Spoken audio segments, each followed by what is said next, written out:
All right, what we have here is a MFJ antenna analyzer and a Radio Shack frequency counter. And how I had previously had this set up was, this is a BNC on here, and I had this telescopic antenna. It was really nice. It would pick up whatever I was putting out, but unfortunately I have a fire station and a termite business that are right down the road from me, and they both use UHF. So as I was testing different things, I would get blasted with some UHF that was much stronger than what the analyzer puts out, and so the frequency counter would jump up there.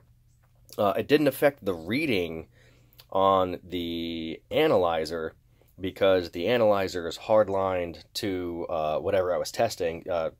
Right now it's been a homemade Yagi, but if I wanted to know what frequency I was putting out, I wouldn't know because this was reading the UHF rather than what I was putting out. And to back up, what you pick your band here, and then you set your frequency here. This is for reference only. They say that in the manual, and there's no way to know, between 140 and 155. I mean, where are you? 144? Are you 146? It's reference only. So they give you a frequency out RCA connector, frequency out, but I'd never used that before. So what I did was just cut the end off of this BNC cable, soldered this guy on there. It's just prototype, so it's black taped. If it works, then I'll end up taking it all apart and doing it with some rigid heat shrink. But to show how it actually works, turn that guy on, turn this guy on, and this guy, like I said, used to jump around. I mean, all times a day, it was just jumping like crazy.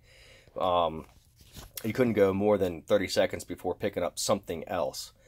But I mean, as you can see right now, it's extremely stable at 141. So let's go to 144. 144. The dial is a little touchy. Oh, there we go. Perfect. Oh, well, 143.9, we'll call that good. 1.2, very usable. Up to 148.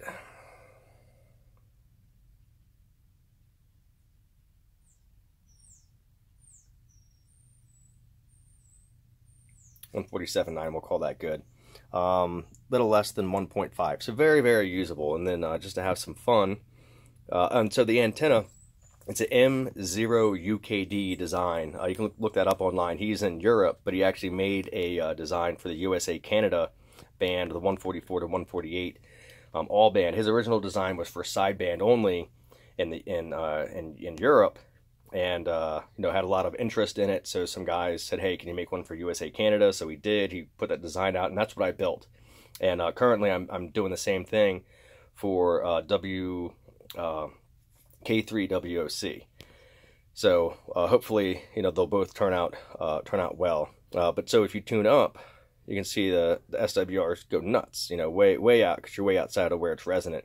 Tune down, same thing, goes crazy, jumps up, so it's kind of fun to see where is it resonant, what can you get with it.